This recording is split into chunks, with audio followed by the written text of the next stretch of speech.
Нет хищника страшнее, чем человек. Это выражение плотно устоялось в лексиконе, несмотря на смену веков и поколений. Но может ли человек противостоять животной силе в те моменты, когда наступает расплата? Панарский людоед. Совсем не мистическое существо, история которого заставляет содрогаться весь мир уже второе столетие. История, которая призвана научить уважительно относиться к дикой природе и взвешивать свои силы, прежде чем выходить на арену с хищником.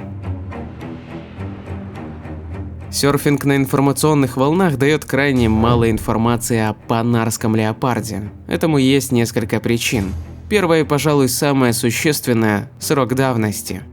Хищник-людоед орудовал в индийской провинции Алмара в начале 20 века.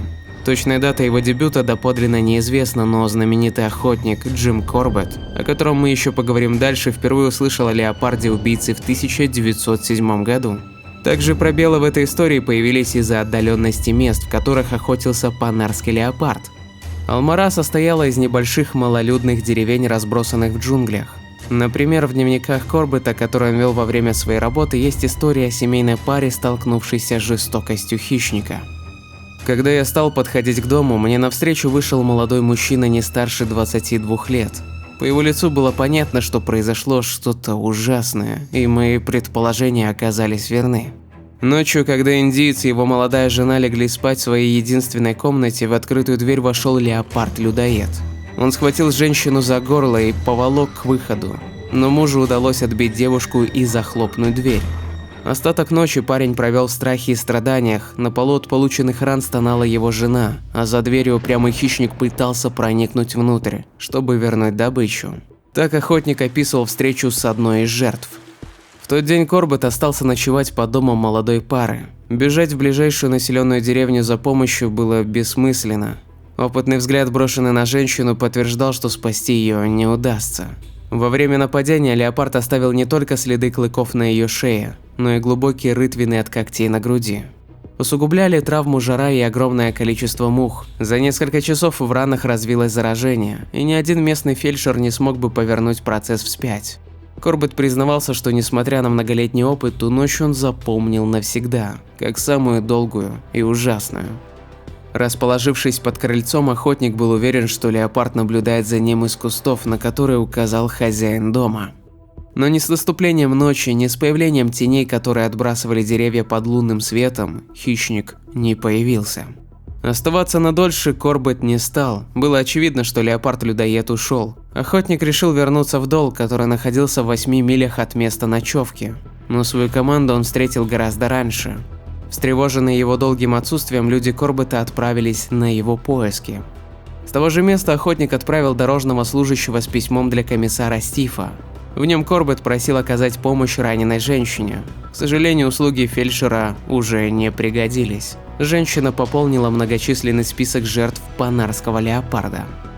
Встреча с дорожным служащим немного прояснила ситуацию. Корбет выяснил, что леопард-убийца совершил новое нападение возле древнего храма Девадахуры. Именно туда направился охотник и его команда в следующий момент.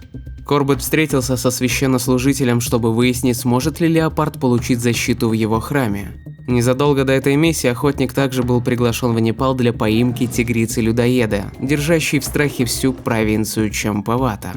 Тогда какая-то мистическая сила помогла хищнице прятаться в строении храма, но на этот раз священник убедил Джима, что подобное невозможно.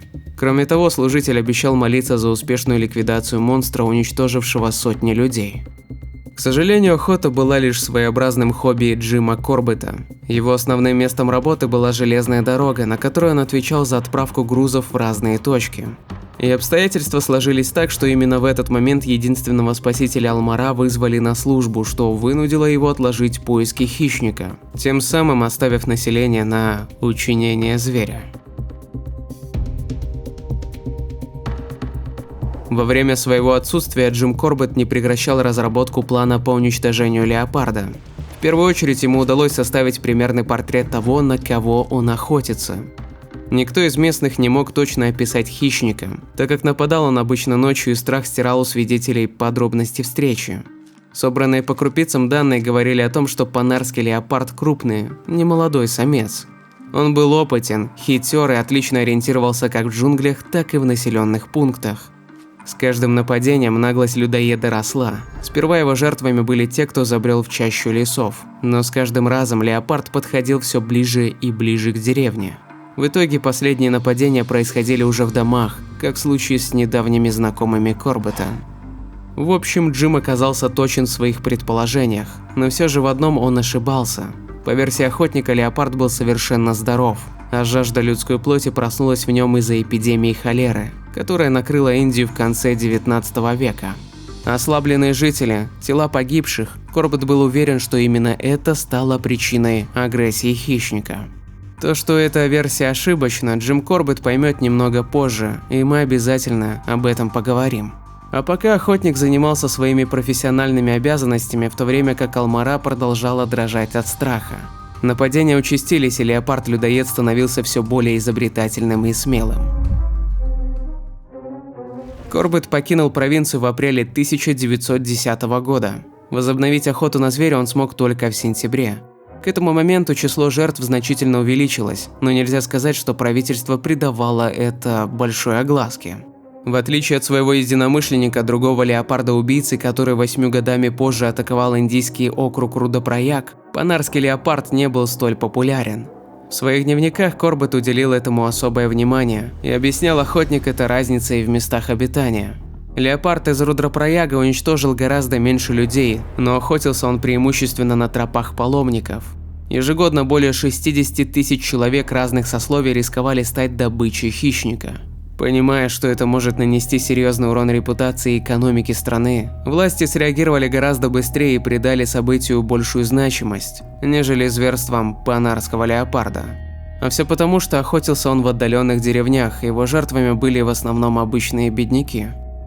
По возвращении в Алмару Джим Корбет стал готовиться к новой попытке выследить и уничтожить леопарда. 10 сентября на рассвете охотник и его немногочисленная команда вышли в поход, который был рассчитан на 28 миль, чуть больше 45 километров через густые джунгли. Усложняла условия путников погода. С первого дня небеса не стеснялись поливать их дождем, делая миссию невыполнимой. Как только компания добралась до первого населенного пункта, им пришлось сделать остановку, чтобы немного передохнуть и высушить одежду. В доме гостеприимного местного жителя охотники получили приют и встретили каменщика Панва. Несколько месяцев мужчина уже не видел свою семью, опасаясь идти в одиночестве домой через джунгли. И сейчас он попросил Корбета взять его с собой, чтобы добраться в долину Панар в относительной безопасности. Корбет с радостью согласился взять каменщика. В первую очередь потому, что Панва вырос в этой местности, он хорошо знал джунгли и мог построить самый удобный маршрут. Мужчины потратили несколько дней на обход близлежащих деревень, чтобы опросить местных жителей и хотя бы примерно понимать, где сейчас обитает леопард-убийца. Первые новости команда получила только на 4-й день. Староста одной из деревень рассказал, что совсем недавно в соседнем поселении произошло новое нападение. Очередная загвоздка заключалась в том, что деревня Санаули, в которой была съедена 16-летняя девушка, располагалась на другом берегу реки Панган. Но, как мы помним, несколько дней округ заливали дожди, и естественно, что река разлилась и стала непреодолимым препятствием. Корбетом было принято решение остаться на ночь в деревне, чтобы уже утром начать поиски переправы. Тем более, что староста пообещал охотникам проводника, который сможет им в этом помочь. Команду расположили на ночевку в одном из пустующих домов, но утром Корбет пожалел о своей недальновидности. Гостей разбудил пожилой мужчина, страдающий проказой. Охотник, исколесивший Индию вдоль и поперек, впервые столкнулся с такой безалаберностью. Его поразило то, что никто из местных, включая старосту, не предупредил визитеров о том, что комната для ночлега принадлежит прокаженному. Вот как Корбет описывал инцидент в своей книге.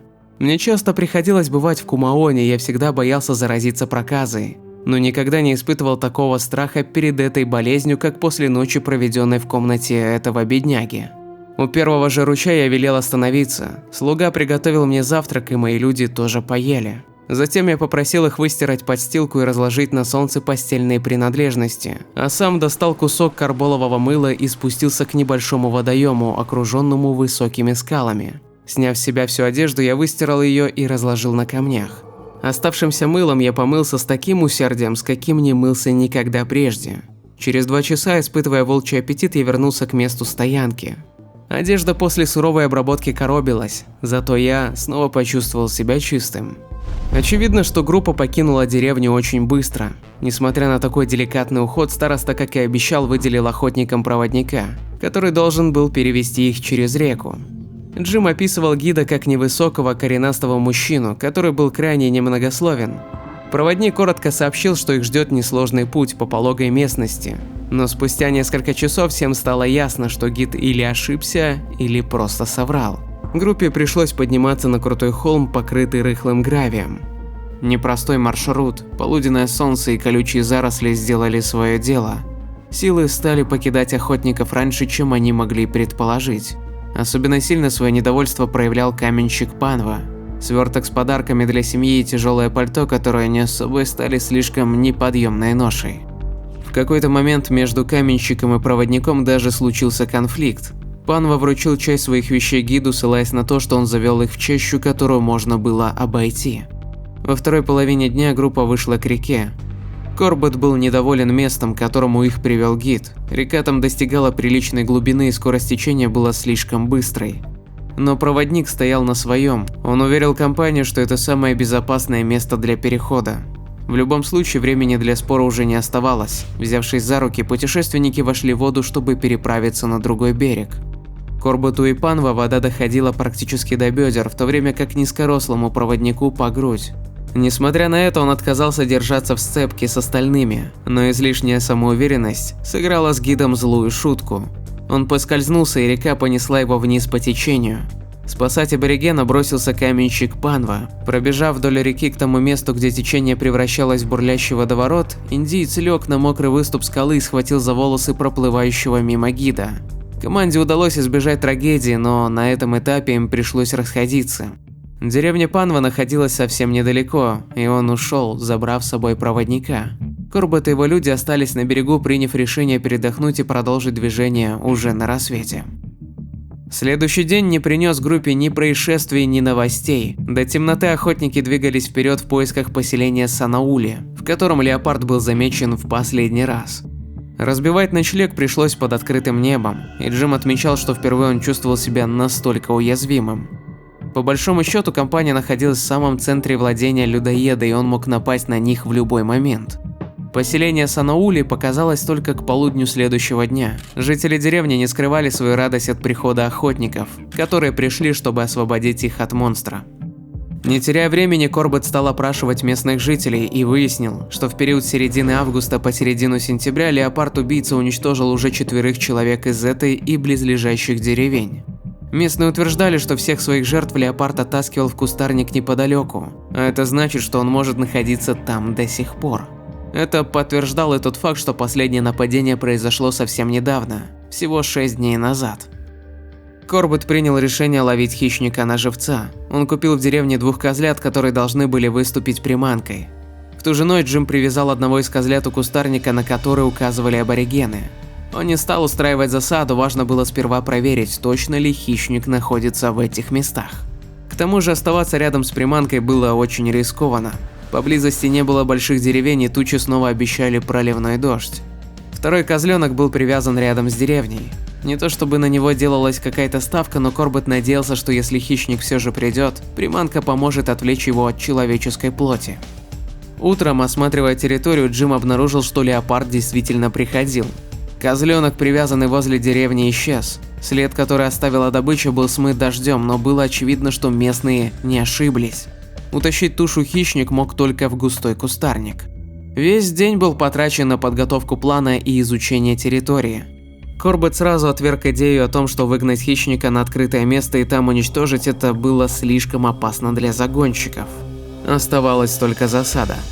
Отложить план пришлось еще на сутки. Охотника подкосил приступ малярии, и ему пришлось отлеживаться в деревне до следующего вечера.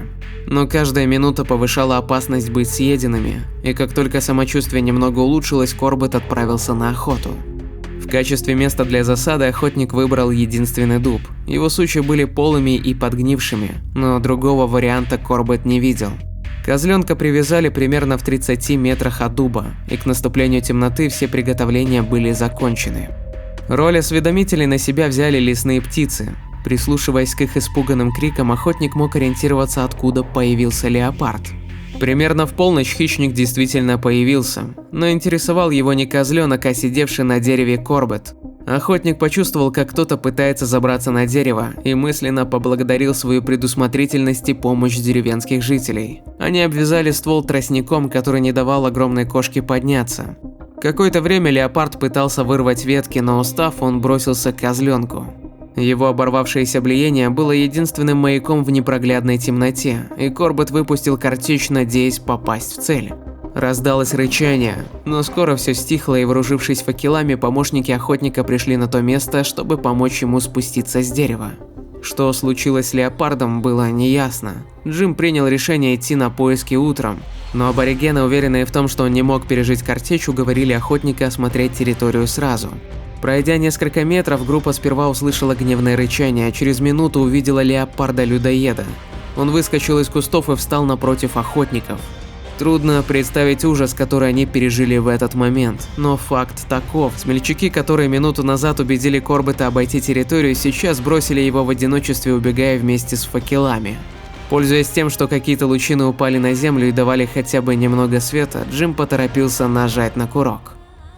Когда испуганные помощники вернулись, Джим Корбет отправил их за бамбуковым шестом и веревкой. Вот ты где, старина.